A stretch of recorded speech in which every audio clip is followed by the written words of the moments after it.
Given the deep funding cuts that UN is facing at the moment and the growing dependence on few member states, how realistic is it for the UN to explore models of self-funding? Can UN really explore that notion? Because, to put it bluntly, how long can moral authority coexist with financial subordination? Thank you for that question. I must confess you've thrown me into a bit of a tizzy. What do you mean by self-financing? Could you explain that? Because as you know, the UN is funded by member states. That's right. Either assessed contributions or voluntary contributions. Right. And sometimes you get donations from the foundations, etc., etc. So what is self-funding?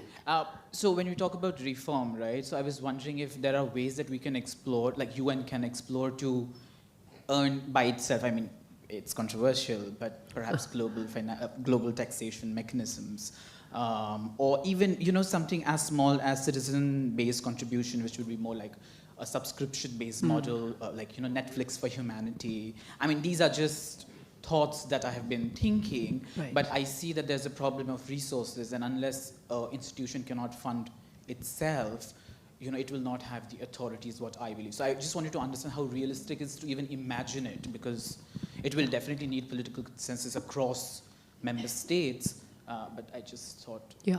No, I think that's great creativity, and I think this is the kind of creativity that we need in times of crisis. Look, you know, the UN has a huge budget. You know, to run the kind of systems that it does, you need a huge budget. And therefore, it is absolutely mandatory that each member state must contribute to the United Nations. You know what is the problem? The problem is that today, as of today, member states are not contributing at all, or in time, or in full.